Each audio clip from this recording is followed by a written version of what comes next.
Oh, damn it. Right, well, a bit of an adventure today. Made that box for the paperweight, which took quite a bit longer than I thought. Cup of coffee. And made me start getting some shit. But anyway, yeah, so after that I had to go into town. And by the time I got back from town, bear in mind I don't have a bike, public transport, so by the time I got back from town and tidied up from the mess I made this morning making the ammo crate for the paperweight, my mum would go back, so couldn't grind, too late, and just been out for a mosey through the woods, which is always nice and good. But now I didn't want to end the day without really doing anything productive, so let me introduce you to my little friend.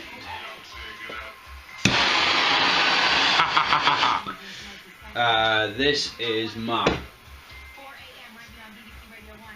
Now, reason why I have that, this is mine. I still need to get a burner.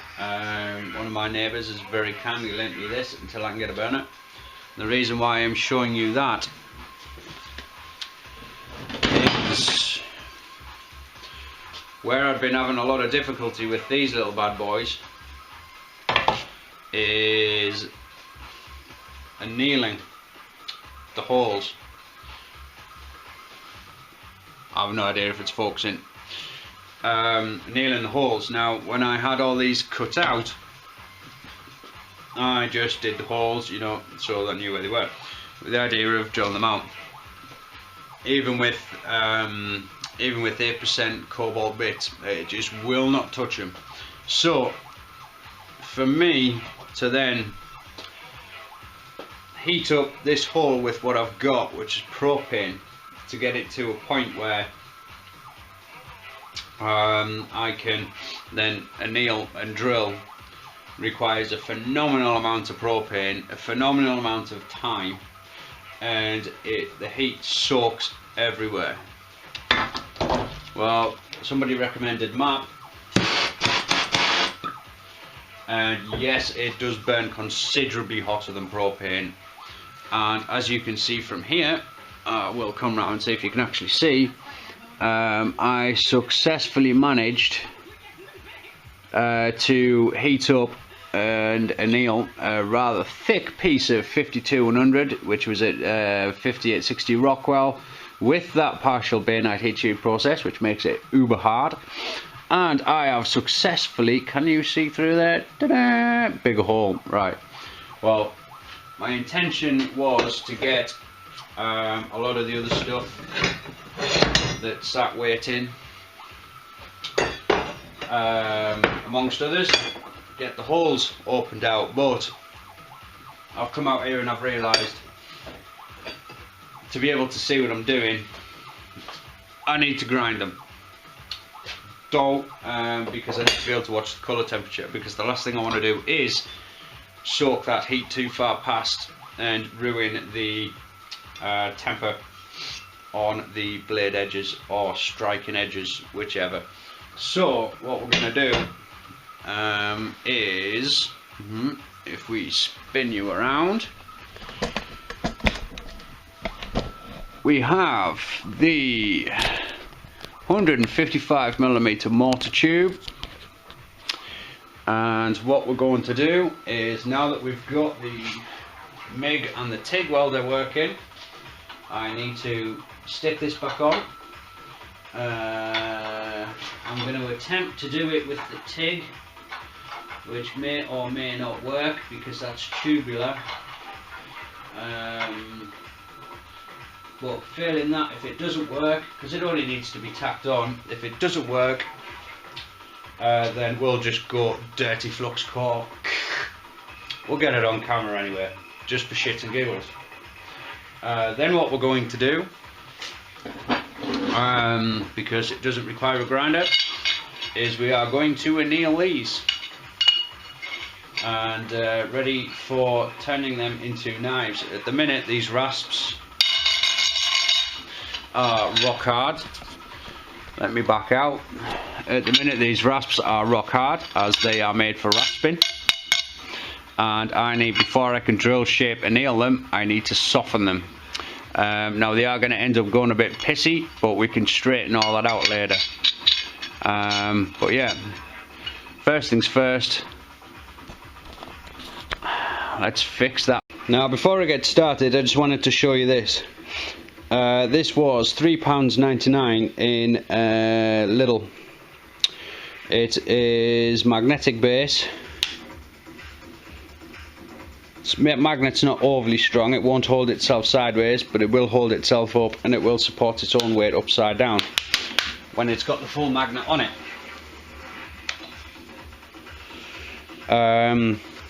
It is about 120 lumens, no, 160 lumens, something like that. It came with batteries.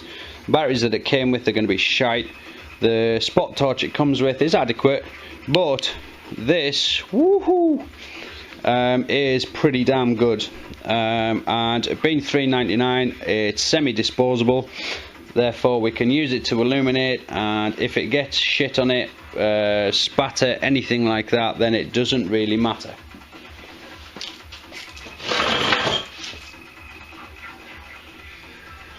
Now, like I said, I'm going to attempt to use TIG. I'm well out of practice with the TIG, but the only way to get used to it again is to learn, and all I'm going to try and do is basically tack the thing back in, and the TIG will be a much better and stronger fixing, soon I'll get it right, than what the dirty flux core MIG will be. So let's get set. Right. Now, I'm extremely rusty with a with a TIG. I also really need to grind that tungsten. It's nothing like a point where I tried to use it and forgot to turn the gas on before.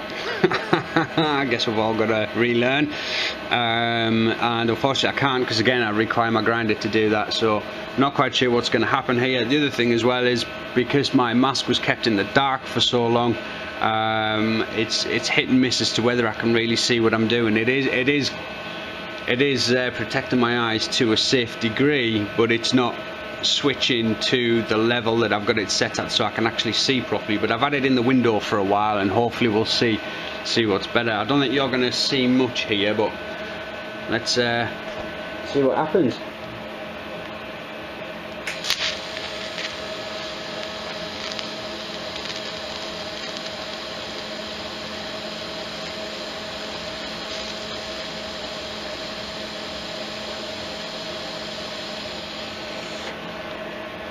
It's not really. Let's see if we can't mess around with this helmet a bit. See if we can't turn sensitivity right up.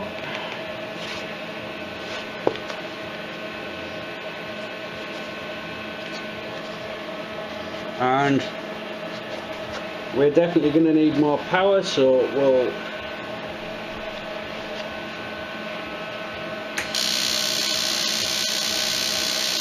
105 amps.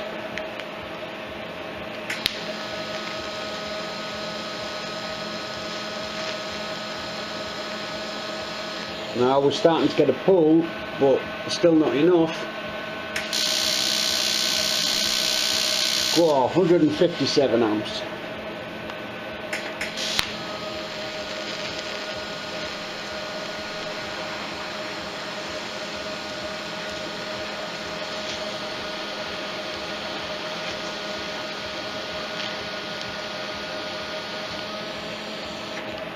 Ah, there we go. We seem to have what looks like a pretty solid tack.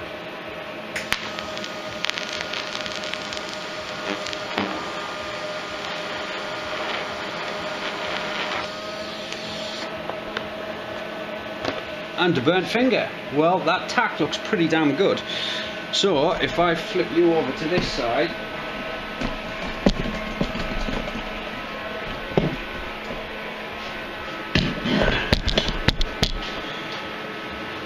and we'll can you see?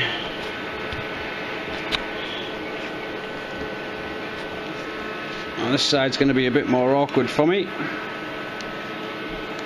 but we'll see what we can do.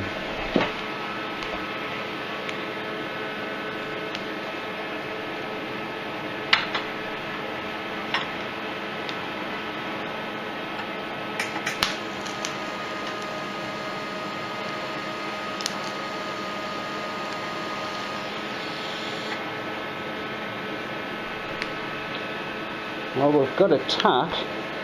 Now, it's pretty messy with all that MIG shit there, but I can't really make a bit of a noise with the grinder because it's a bit too late. Oh, no, it's gone.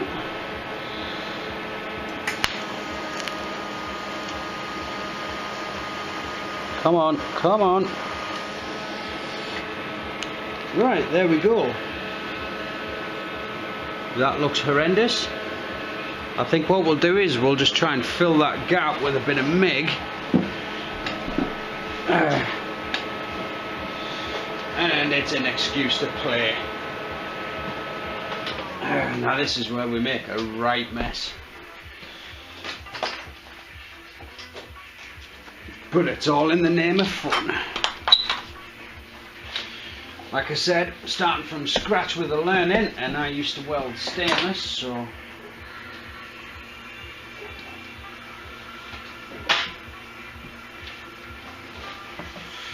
and this is a flux core MIG, which is horrendous. Let's move it around a bit.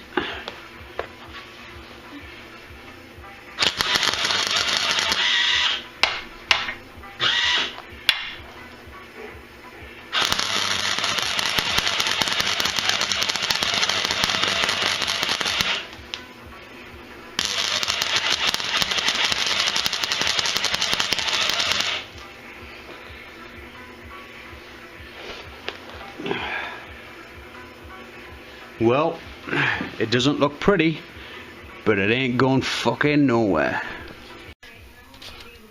Now the side that I could get into, not actually too bad for a bodge. That side, however, ain't so pretty, but I tell you what, with a combination of that tic tac on the back, bear in mind this is tube, not rod. That ugly looking lump there, which I might grind back at some point, that's not too bad. Well, that ain't going nowhere anymore.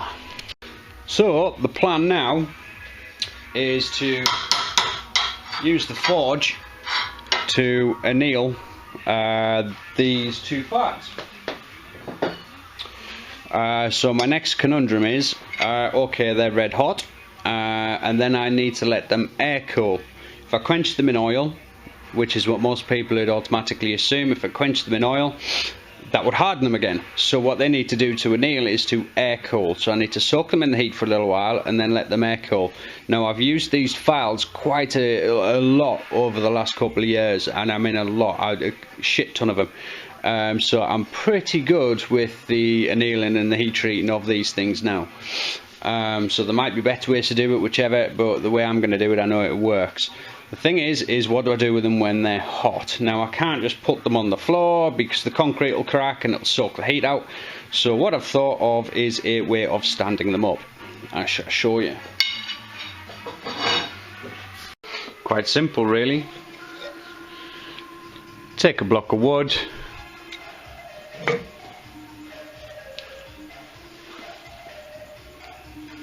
Best marker pens in the business.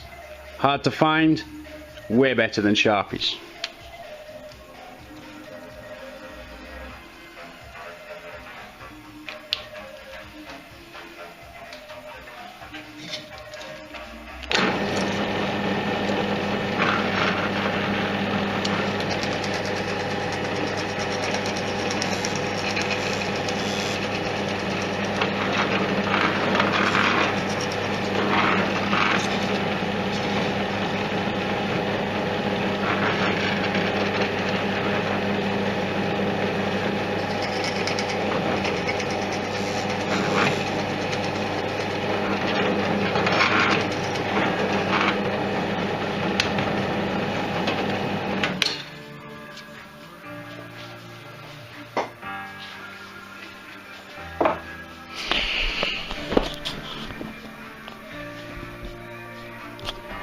See if it works.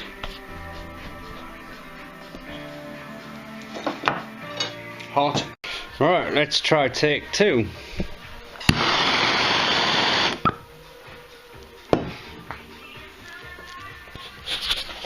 Right, we did the first one. We filmed it, and it turns out that the camera had froze halfway through the process. But as you can see, it's remained relatively straight, which is what we were after. I'm going to do it again so you can see, but it's soaked in the heat for quite a while, and now it's sat there just air cooling all on its own. One thing I did miss though, which is just a bit of a safety tip. If you make a forge of this kind, it is imperative that you have a hole in the back, otherwise they can explode. So be warned. Right, let's get this fired up and we'll try take 2.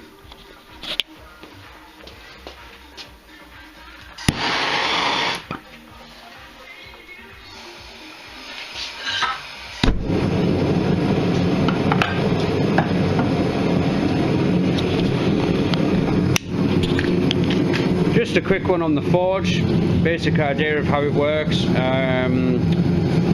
If I'm wrong, you know, chime in, correct me. I'm always open to ears. But basically, obviously, you've got your propane coming in, and you've got this here. If I open and close that, it controls the oxygen. If I wind this right out, you get a much more intense flame. But it tends to, like an oven, if you cook something too fast, it cooks it on the outside, not the middle. What we want to do is we want really slow. So what I'm going to do is close that till we get yellow flames,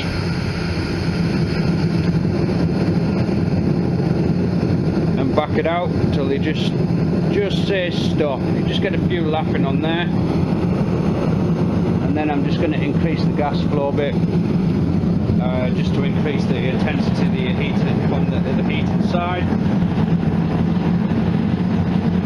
And as you can see, that's going to get nice and hot. Now look, now you can actually see the flames coming out the back.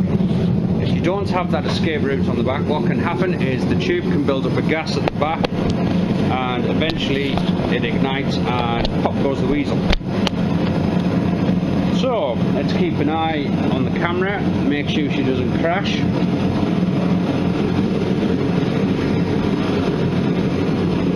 Again,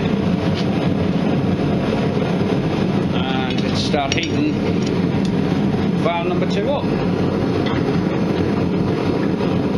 So for now I'm just going to chuck it in there till it just starts to warm, and basically I'm going to keep rotating it, keep moving it in and out, try and keep it a nice even temperature throughout as best as I can. Ideally I would have the second jet running, but the Y piece with the on-off, they are now impossible to find. They've stopped making them. I know Adam's got one that he's going to send me at some point. Once we'll get that rocking at some point, but managing fine at the minute without. So we'll start heating this through, and I see the colours changing in it already.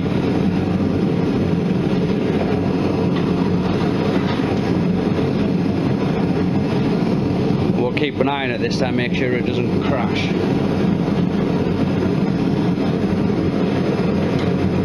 Like I say, just moving it around, flipping it over, so you don't get a concentration of heat on one side, which will cause it to warp and burn. You want to try and keep them as straight as possible, make it much easier to grind, much easier to finish, much easier to drill.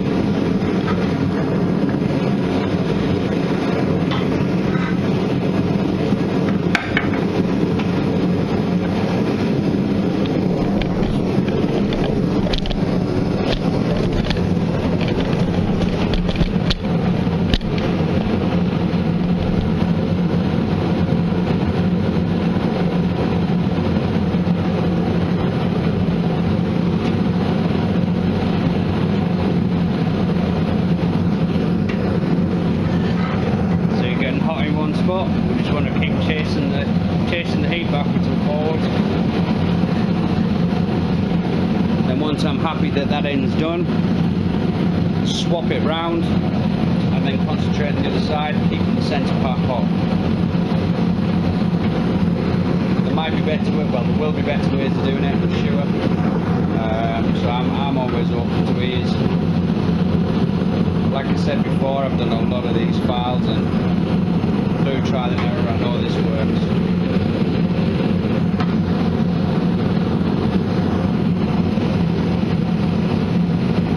Got to give credit to Funky Prepper who supplied me with the tube. I was using an old Devil Forge, which was too small really. It had its uses, but it was too small. In fact, I promised that to somebody. I can't remember who. My memory's terrible, but it sat under there. Whoever it was that claimed my old Devil Forge without the jet in it, let me know and we'll get it sent off.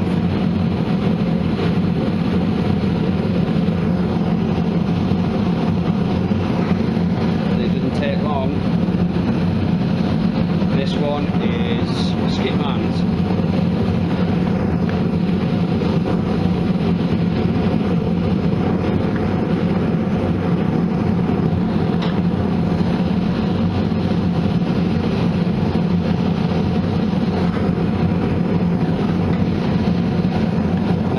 Some of this out and go through the whole process of this and make a little video at the end for the skip van. I know you really like the idea, so we're going to do it.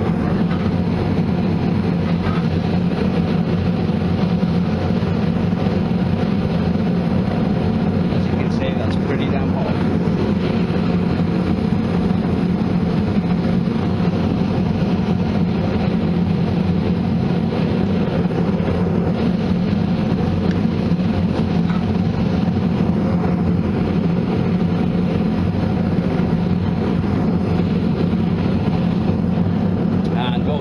Like I was saying, try and keep it nice and straight.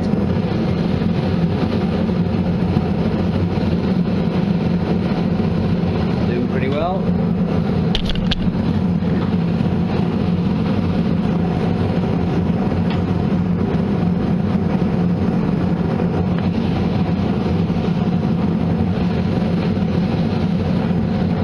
Of course, this makes it much easier grinding the teeth off and much better on your belts.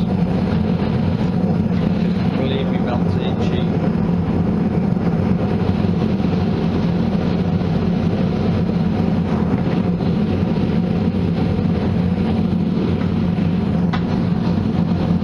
Right, now we need to swap her over.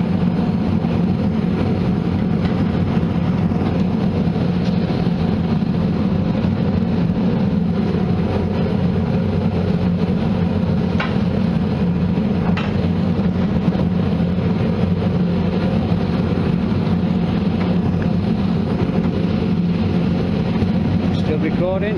We certainly are.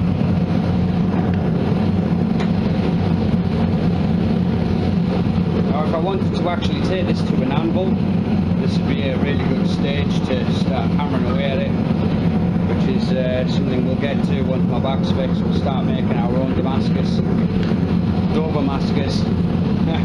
There's Matt called it.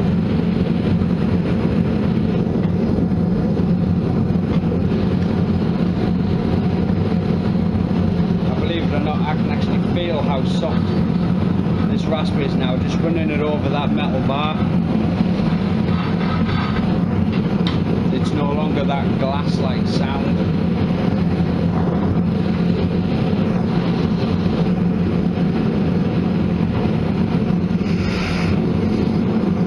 Just increase the oxygen a bit.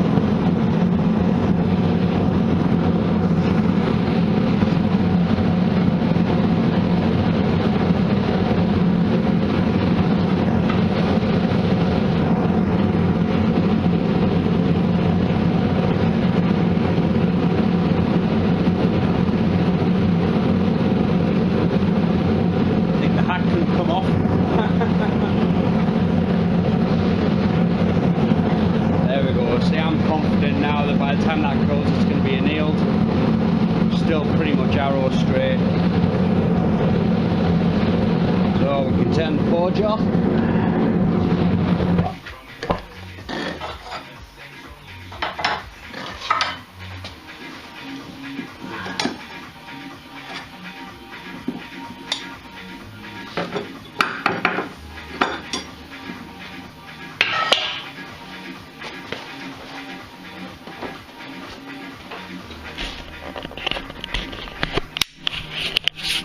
And there we go.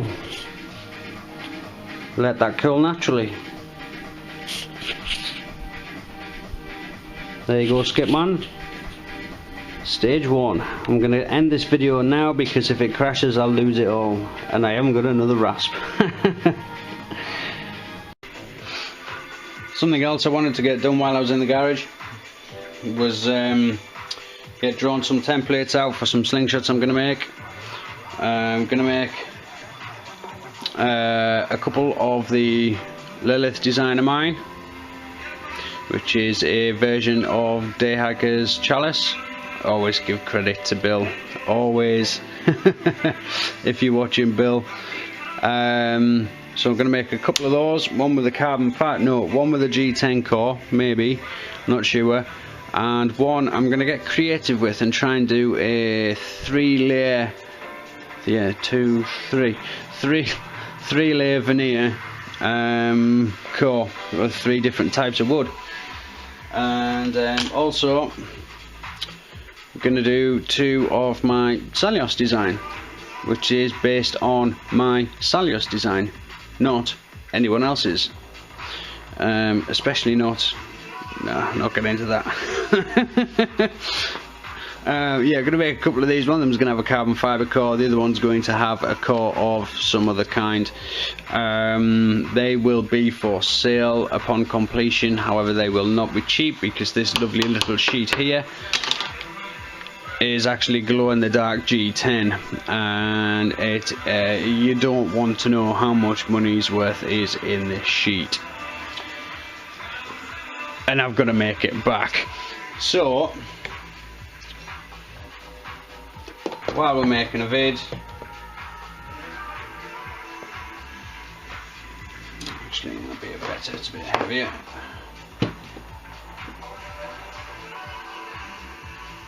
Doesn't balance very well. Might as well join me. Now, I mentioned it before. Super Ink marker, permanent.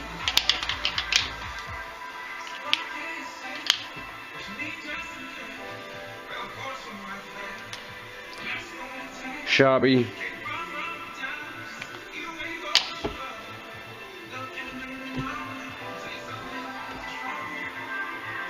Don't let me down.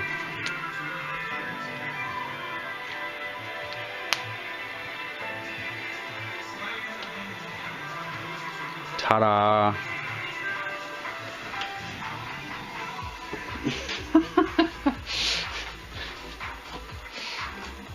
Shite.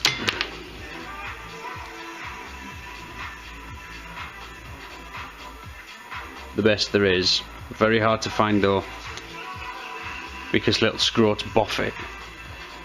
I think that's the term they use, is it? Boffing? Some shit like that. Anyway. Right, so I want to try and waste as little material as possible. But at the same time, I only have one bandsaw blade left.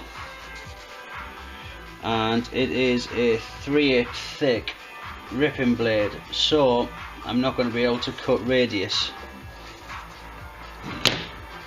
Oh no! Which means it's going to have to be the old cotton buds. Which means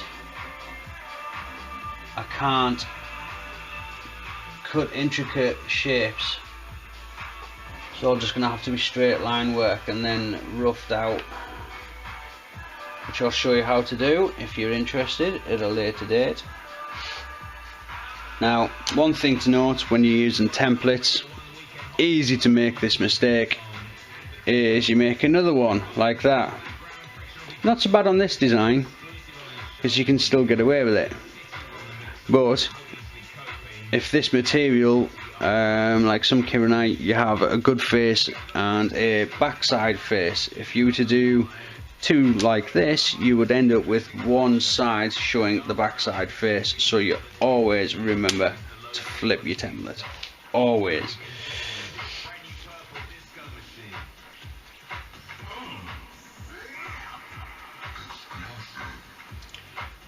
See, again, I'm gonna struggle with that blade, so I don't really like wasting this stuff because of the cost of it.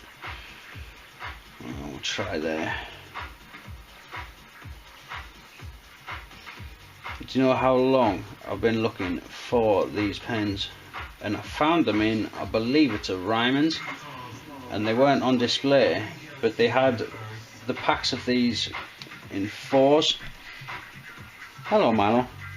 The packs of these in 4s with the black, red, blue, green, and I said to them, do you have any singles? You're right, Milo, I'll say hello in a minute. And I asked him, and he came out with 5 of these, 2 blue, 3 black.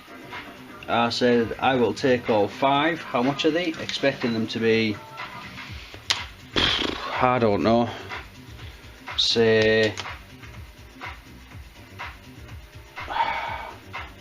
£3 each, £4 each. Black ones were 99p and the blues were 70. So I am buzzing. Hey Milo, how you doing, cat? Hey, how you doing? You come to help?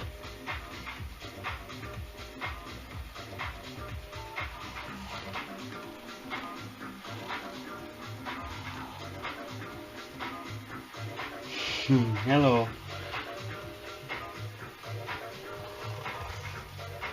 I'm not being overly careful because it all gets neatened up. Again, remember to flip. Oh, there we go, we can fit that one in there.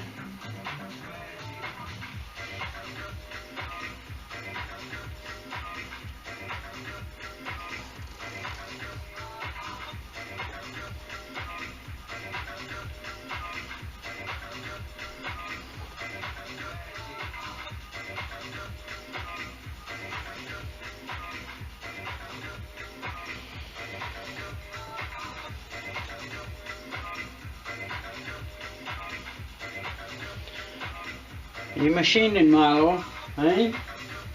You doing some machine work? So there's the.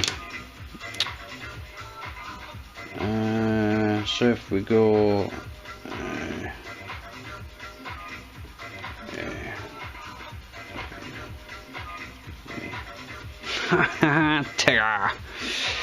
Alright, so we'll move along a bit.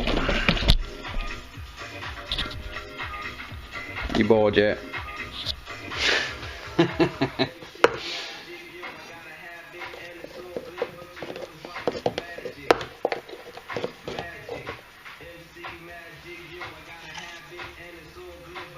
Oh, what are you doing, man?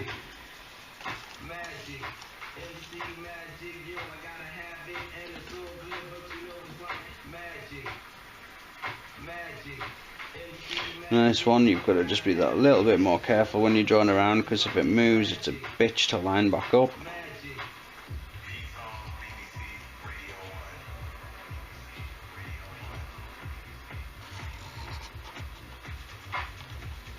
Alright. Oh, Milo.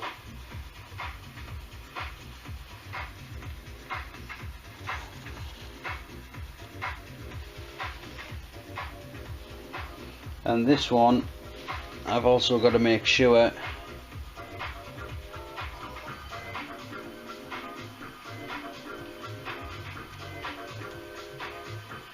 I get my pen on the leather. I just freehand where the pins go. So flip her over. What you doing? You spaz.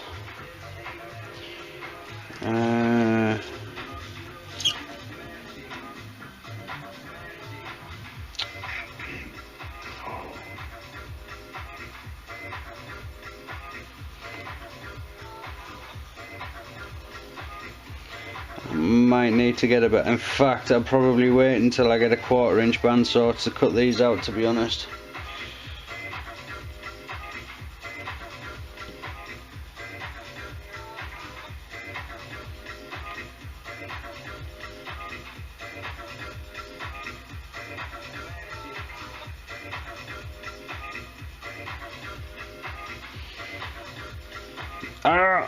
So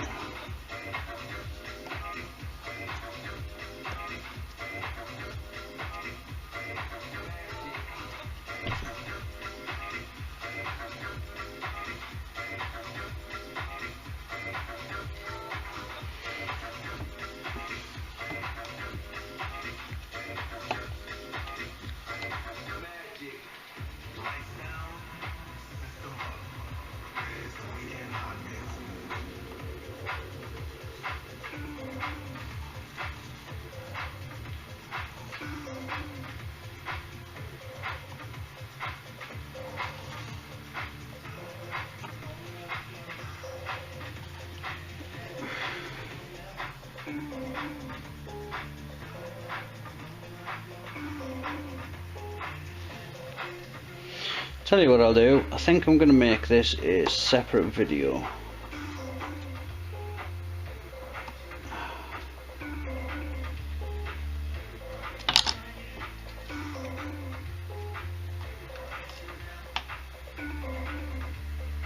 God, it's tight in there. See if I can rotate it around.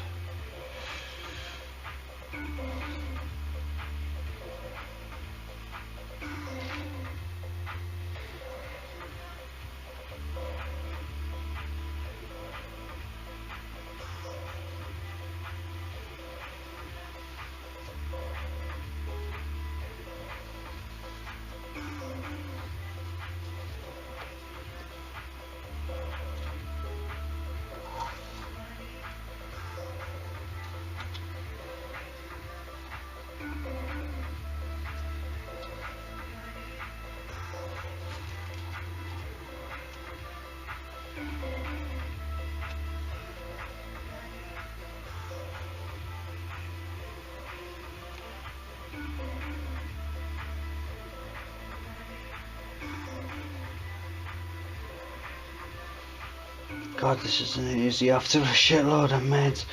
Woo!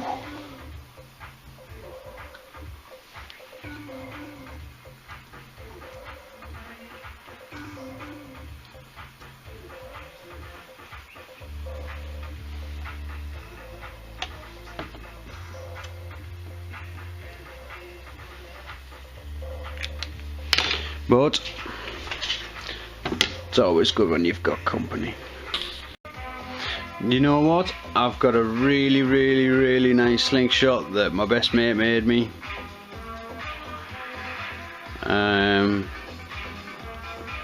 But we've got some new material here, and I'm kind of tempted. I mean, most of it's spoken for, but well, it's not actually. I'm kind of tempted to make myself a new catty out of it. Shall I? Yeah, okay. My preferred design, believe it or not.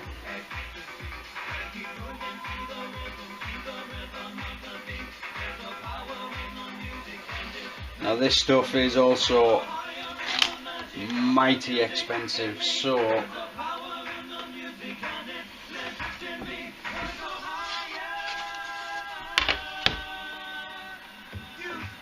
gotta try and waste as little as possible.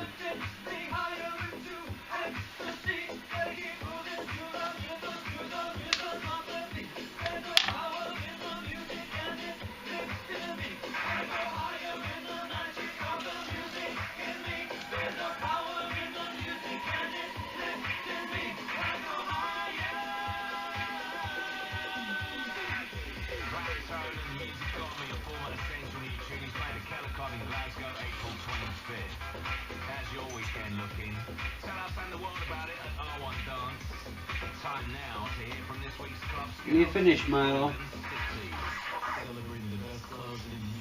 Is it time to call it a day? Hey, I'm Matt. I'm Kai, and we are Gorgon City. You might know us from the Black Butter Records label. You may also know us from our album Sirens, which dropped last year, and big tunes by us like Ready for Your Love, Imagination,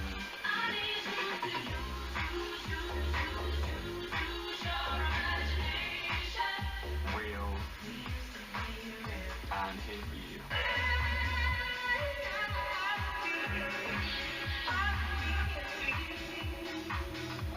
So we both grew up in and around London, buying records, DJing at parties, DJing at underage nightclubs, and yeah, just got into raving at an early age, going to places like Bagley's and Fabric. We both grew up on a lot of UK underground music like jungle, UK garage, grime, and old house music. Probably one of my earliest clubbing memories was in Alexandra Palace, which is where I lived growing up. Also, after that, just going to Bagley's kind of at least once a month, and yeah, just kind of got addicted to drum and bass and jungle through that. It was similar for me. The first club night I ever went to was True Players at Fabric. One track that reminds us both of What more can I say?